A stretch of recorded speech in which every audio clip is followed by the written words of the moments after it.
കേരളത്തിലെ ആഭ്യന്തര വകുപ്പ് ശ്രീ പിണറായി വിജയൻ്റെ ഭരണത്തിന് കീഴിൽ നാഥനില്ല കളരിയാകാൻ തുടങ്ങിയിട്ട് വർഷം 9 കഴിഞ്ഞു.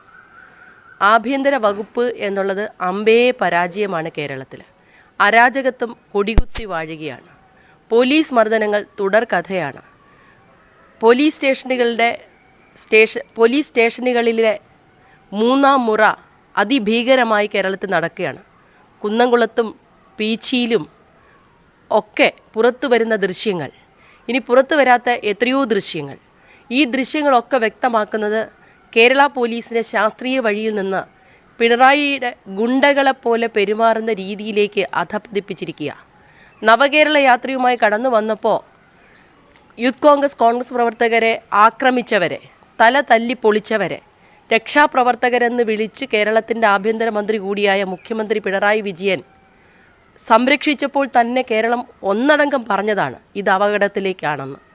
ഇത്രയേറെ പോലീസിനെ രാഷ്ട്രീയവൽക്കരിച്ചൊരു കാലഘട്ടം ഉണ്ടായിട്ടില്ല.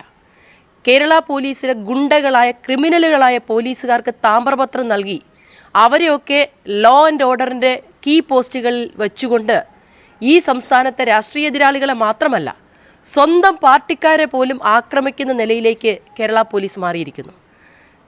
CPM-ൻ്റെ Nedumpana local committee secretary Sajeev സ്വന്തം അനുഭവങ്ങൾ ബോധ്യങ്ങളാണ് എന്ന ക്യാപ്ഷനോടുകൂടി ഈ ലോകത്തോട് വിളിച്ചു പറഞ്ഞ സത്യം എത്രത്തോളം കേരള പോലീസ് അധപ്പതിച്ചിരിക്കുന്നു എന്നതിൻ്റെ അവസാനത്തെ ഉദാഹരണമാണ്.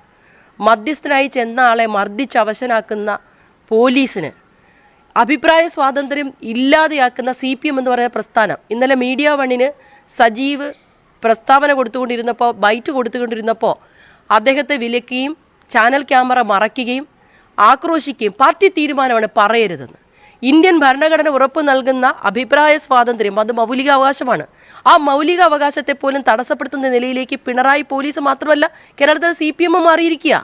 യഥാർത്ഥ കമ്മ്യൂണിസ്റ്റുകാർക്ക് പോലും സഹിക്കാനാവാത്ത നിലയിലേക്ക് രാജ്യത്തെ നിയമത്തെ കാറ്റിൽ പറത്തിക്കൊണ്ട് ധാർമ്മികതയെ ലവലേശമില്ലാതെ പോലീസിനെ ക്രിമിനൽ വൽക്കരിച്ചിരിക്കുന്നു. ഈ ക്രിമിനൽ വൽക്കരണം നാടിനാപത്താണ്. എത്രയും പെട്ടെന്ന് ഇത് തിരിച്ചറിഞ്ഞ് പോലീസിലെ ക്രിമിനലുകളെ മാറ്റി നിർത്തി പോലീസ് സേനയെ ശുദ്ധീകരിക്കണം എന്നാവശ്യപ്പെടുകയാണ് കോൺഗ്രസ്. പോലീസ് സംവിധാനത്തിന് ആഭ്യന്തരമന്ത്രിക്ക് പേടിയാണോ, ആഭ്യന്തര വകുപ്പിൻ്റെ നിയന്ത്രണം മുഖ്യമന്ത്രിക്ക് നഷ്ടപ്പെട്ടോ എന്നൊന്നും നമുക്ക് വ്യക്തമാകുന്നില്ല. ഒറ്റ കാര്യം അറിയാം, ആഭ്യന്തര വകുപ്പ് തികഞ്ഞ പരാജയമാണ്. കേരളം കണ്ടിട്ടുള്ളതിൽ വെച്ച് ഏറ്റവും കഴിവുകെട്ട ആഭ്യന്തരമന്ത്രിയാണ് പിണറായി വിജയനെന്ന് അക്ഷരം തെറ്റാതെ സാക്ഷ്യപ്പെടുത്താൻ കഴിയും. അതാ എത്ര വിചിത്രമായ കാര്യമാണ്. അനുഭവമാണ് ബോധ്യമെന്ന് പറഞ്ഞുകൊണ്ട് സ്വന്തം അനുഭവം ഓണ ദിവസം സമൂഹ മാധ്യമങ്ങളിൽ ഇട്ട പാർട്ടിയുടെ നേതാവ്, ഇന്നലെ വരെ നെടുമ്പനയിലെ ലോക്കൽ കമ്മിറ്റിയെ CPM-നെ നയിച്ച സജീവിനെ മാനസിക രോഗിയാക്കാൻ നോക്കുക. എന്ത് കുതന്ത്രവും ചെയ്യും. സത്യം വിളിച്ചു പറയുന്നവരുടെ നാവടപ്പിക്കുവാൻ കേരളത്തിലെ CPM എന്ത് കുതന്ത്രവും മെനയും എന്നതിൻ്റെ അവസാനത്തെ ഉദാഹരണമാണ്. പാർട്ടിക്ക് പോലീസും പാർട്ടിക്ക് കോടതിയും ഉണ്ട് എന്ന് പറഞ്ഞുകൊണ്ട് രാജ്യത്തെ നിയമത്തെ വെല്ലുവിളിക്കുന്ന CPM എന്ന് പറയുന്ന സംവിധാനം യഥാർത്ഥ കമ്മ്യൂണിസ്റ്റുകാർ ഇനി എന്തെങ്കിലും ആ പാർട്ടിയെ പിണറായിസത്തിൽ നിന്ന് മാറ്റിയില്ലെങ്കിൽ ആ പാർട്ടി തകരുമെന്നുള്ള കാര്യത്തിൽ യാതൊരു സംശയവുമില്ല.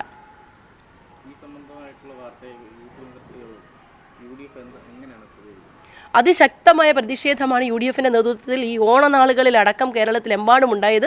CPM-ന്റെ സ്വന്തം പാർട്ടിയുടെ നേതാവിന് അഭിപ്രായ സ്വാതന്ത്ര്യം ഇല്ലാത്ത, പോലീസ് സ്റ്റേഷനിൽ ചെന്നാൽ ചെവിക്ക് തൂക്കിയെടുത്ത് കഴുത്തിന് തള്ളി പിടിച്ചു തള്ളുന്ന പോലീസ്, ആ പോലീസ് സാധാരണക്കാരോട് എങ്ങനെയായിരിക്കും പെരുമാറുന്നത്? ഭരണകക്ഷിയുടെ ഉത്തരവാദപ്പെട്ട നേതാവിനെ കഴുത്തിന് പിടിച്ച് തള്ളുന്ന പോലീസ് ഈ സാധാരണക്കാർ അഭയമായി കാണുന്ന പോലീസ് സ്റ്റേഷനിലേക്ക് കടന്നു ചെല്ലുന്നാൽ അവരെ എങ്ങനെയാണ് കൈകാര്യം ചെയ്തതെന്ന് സുജിത്തിനെ കൈകാര്യം ചെയ്ത് നമ്മൾ കണ്ടു. പീച്ചിയിൽ ഒരു കടയിലെ ആളിനെ കൈകാര്യം ചെയ്യുന്നത് നമ്മൾ കണ്ടു. അങ്ങനെ കേരളമെമ്പാടും പോലീസ് മർദ്ദനം നടക്കുകയാണ്. മുഖ്യമന്ത്രിയാണ് ഇതിന് കാരണക്കാരൻ.